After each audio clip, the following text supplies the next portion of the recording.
Syederalun, kembali lagi bersama saya Tia Andalusia. Dan seperti yang sudah saya janjikan tadi bahwa kita bakal berbincang-bincang dalam talk show interaktif bersama DP3A Aceh atau Dinas Pemberdayaan Perempuan dan Perlindungan Anak Aceh.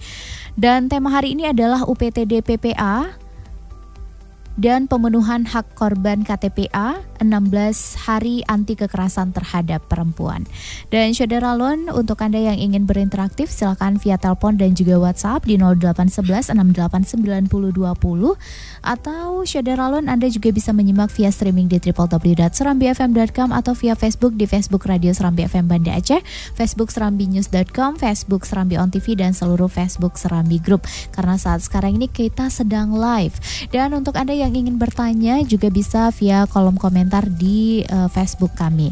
Dan Syederalun, hari anti kekerasan terhadap perempuan spesial sekali karena 16 hari anti kekerasan terhadap perempuan yang kita peringati dari tanggal 25 November hingga 10 Desember.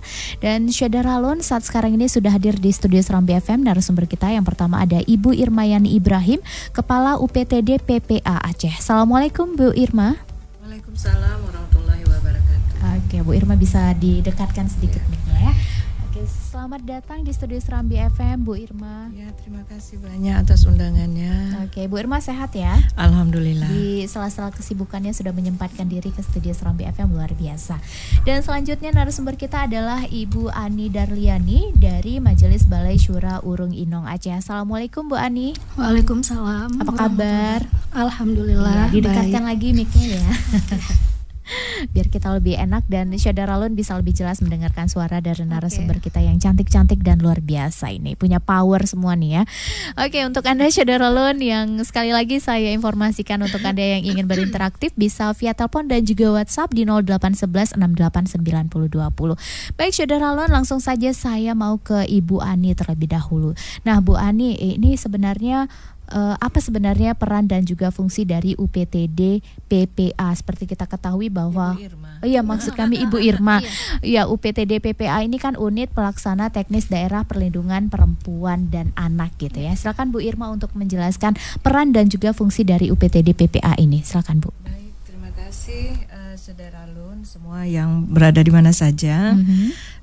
Tugas UPTD sebenarnya ada 9 fungsi ya. Memang pertama sekali kami menyampaikan bahwa dulunya P2 TP2A, tapi sejak bulan November tahun lalu itu sudah terbentuk dan berjalan UPTD PPA di Provinsi Aceh. Dan ini semuanya didorong juga oleh kementerian agar semua kabupaten kota memiliki UPTD PPA nantinya.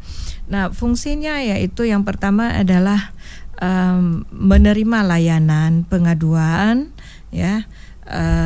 Boleh saja nanti yang mau mengadu yang mengalami kekerasan terhadap perempuan dan anak itu bisa saja datang langsung ke UPTD, kemudian bisa juga melalui hotline, kita juga ada hotline, kemudian ada juga nanti rujukan, misalnya mereka pengaduannya ke Polresta atau ke Polda, tapi nantinya mereka juga akan dirujuk ke UPTD PPA untuk penanganannya.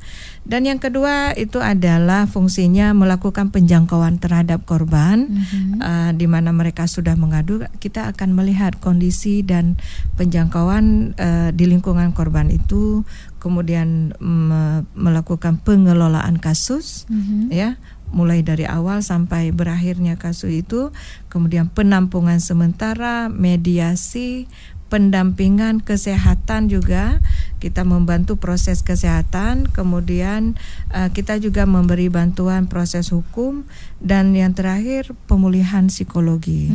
Jadi ada 9 layanan yang berfungsi di UPTD PPA. Dari awal sampai akhir gitu ya. Mungkin Ibu bisa menjelaskan mekanisme kerjanya juga nih Bu. Ya, bisa misalnya ada pengaduan ya, pengaduan datang ke tempat kita ataupun itu rujukan. Nah, setelah mereka mengadu dan kita ada tim, karena memang di UPTD PPA itu ada kepala, kemudian ada 3 eselon 4. Jadi ada Kasubag TU, ada kasih penerimaan dan klarifikasi, dan ada kasih tindak lanjut. Nah, untuk pengaduan itu dikasih penerimaan dan klarifikasi. Kemudian tim turun di mana lokasi korban itu berada, dan mereka juga melakukan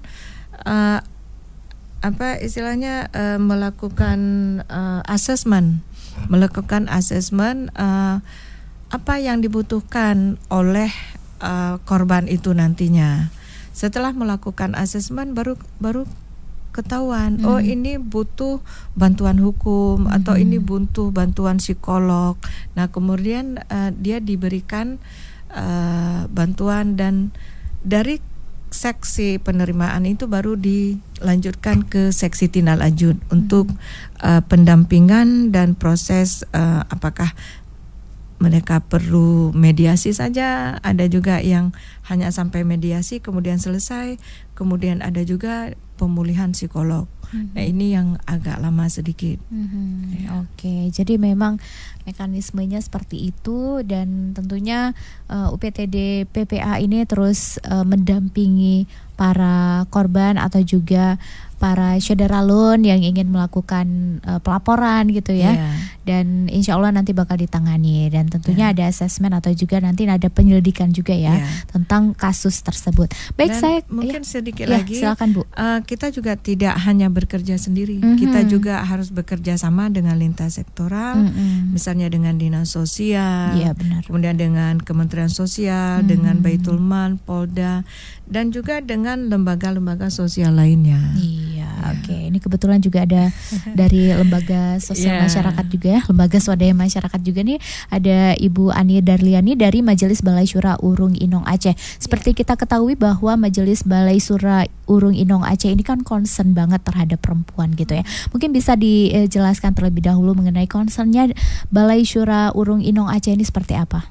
Iya, Balai Syura Urung Inong Aceh itu adalah organisasi perempuan, di mana kita sering sebutnya payung hukum, payung organisasi perempuan, dan kita mempunyai simpul di 15 kabupaten kota yang bekerja untuk pemenuhan hak perempuan. Kalau untuk saya di sini atas nama partisip masyarakat sipil ya. Jadi kalau misalnya kita ngomong kekerasan, itu kan kita inginnya sih idealnya tidak ada kekerasan. Idealnya. Dan kita paling aman itu adalah di rumah. Tapi saat ini di rumah pun terjadi kekerasan. Dan juga kekerasan itu terjadi di mana saja, di sekolah, ya Bu Irma ya, di sekolah, di rumah kita sendiri, di jalan. Jadi memang harapan saya sebagai masyarakat sipil itu kita bisa beraktivitas dengan aman tanpa adanya kekerasan. Dan kalau tidak ada kekerasan, otomatis kerja-kerja UPTD itu menjadi lebih ringan, mudah ya Bu ya. Dan spesial talk show kita hari ini juga mengenai 16 hari anti kekerasan terhadap perempuan. Mungkin Bu Ani bisa menjelaskan atau menceritakan sedikit tentang sejarah dari 16 hari anti kekerasan terhadap perempuan ini, Bu Ani, silakan. Iya, kalau singkatannya itu kan HAKTP ya, Hari Anti Kekerasan Terhadap Perempuan. Dari judulnya saja itu sudah Hari Anti Kekerasan. Dan Hari Kekerasan ini ada, kita sering sebutnya 16 HKTP, 16 Hari Kekerasan Terhadap Perempuan. Dan 16 hari itu dimulai dari 25 November sampai 10 Desember. Mengapa 25 November sampai 10 Desember? Ini adalah kalau 25 November itu kan ada Hari Anti Kekerasan, 10 Desember itu Hari HAM. Jadi ada hubungan secara simbolik untuk penghapusan kekerasan terhadap kalau HAM itu, kalau kekerasan terhadap perempuan itu kan juga bisa dibilang kekerasan terhadap hak asasi manusia. Jadi ada hubungannya, antara kekerasan terhadap perempuan dengan hak asasi manusia. Jadi itu ada hubungan secara simbolik. Dan di antara 25 sampai 10 Desember itu juga ada hari-hari yang lain. Misalnya hari ini adalah Hari AIDS. Hari AIDS 1 Desember ya, Hari AIDS sedunia. Kemudian tanggal 2 Desember itu ada Hari Internasional Penghapusan Perbudakan. Kemudian tanggal 3 Desember juga ada. Iya, tanggal 3 Desember itu Hari Penyandang Disabilitas. Kemudian tanggal 5 juga ada Hari Sukarelawan. Kemudian tanggal 9 Pembela HAM, dan tanggal 10 Desember itu Hari HAM Internasional. Jadi memang ada rangkaiannya dari tanggal 25 November sampai tanggal 10 Desember. Jadi cocok sekali memang ya. Dan ini adalah internasional ya. Bukan nasional saja. Jadi memang hari 16 Hari Anti Kekerasan Terhadap Perempuan ini secara internasional gitu kita peringatinya. Oke, namun sebelumnya kemudian saya mau ke Ibu Irma lagi nih ya. Ibu Irma, mungkin Ibu Irma bisa menjelaskan sebenarnya kekerasan terhadap perempuan itu apa sih, Bu? Kekerasan terhadap perempuan itu tidak hanya fisik saja, tetapi juga psikis banyak dialami oleh perempuan-perempuan di rumah tangga. Dan tidak memberikan haknya terhadap perempuan itu juga kekerasan gitu. Jadi apa yang hak perempuan yang tidak terpenuhi itu bisa saja kalau yang disengaja menjadi kekerasan gitu. Jadi misalnya ditelantarkan, ya, kemudian banyak juga ini yang ditelantarkan, kemudian diganggu secara psikis, dikata-katain macam-macam, dibully, ya itu juga kekerasan gitu. Oke, walaupun mungkin tidak luka fisiknya tapi hatinya terluka. Nah, itu lebih parah. Kekerasan juga gitu ya. Dan kekerasan juga kita ada kekerasan fisik, jasmani, dan juga ada kekerasan seksual juga yang sekarang lagi marak-maraknya juga gitu. Luar ada biasa. 4 ya. Ada 4 ya, psikis, fisik, ekonomi, dan seksual. Iya, jadi ada 4 kekerasan terhadap jenis kekerasan terhadap perempuan, dan ini memang jangan sampai dianggap hal yang lumrah gitu ya. Jadi mari kita sama-sama untuk membuat kekerasan terhadap perempuan ini menjadi seminim-minimnya kalau bisa dihilangkan gitu ya. Nah, Bu Ani, sejauh ini Bu Ani bagaimana kenapa kok perempuan itu sering banget sih menjadi korban kekerasan gitu? Iya, karena seperti kita ketahui budaya kita adalah budaya patriarki. Dan budaya patriarki itu adalah mengistimewakan salah satu jenis kelamin tertentu. Kenapa kekerasan kenapa kekerasan itu menjadi perhatian serius dari kita semua? Karena yang banyak mengalami kekerasan itu adalah perempuan. Karena budaya tadi, karena ada superior hubungan antara laki-laki dan perempuan. Makanya kalau misalnya dari segi pemerintah sudah banyak sebenarnya ya kebijakan-kebijakan yang dikeluarkan untuk meminimalkan kekerasan terhadap perempuan. Iya, oke. Dan seringnya juga nih para perempuan jadi kayak nerimo aja apa yang dialami gitu ya. Nah, ini bagaimana nih cara kita bisa membuat perempuan itu bisa lebih vokal gitu dalam masalah atau kasus yang dihadapinya? Lebih berani gitu. Kalau saya masih bilang masih dengan budaya patriarki tadi. Ada malu untuk melapor, ada dianggap tabu bahwa itu adalah hal lumrah yang dilakukan oleh salah satu jenis kelamin, sehingga mereka malu untuk melapor. Jadi memang harus menghapuskan kekerasan terhadap perempuan ini harus gerak bersama. Tidak bisa kita saja, misalnya kita dari organisasi masyarakat sipil, tapi juga dari komunitas.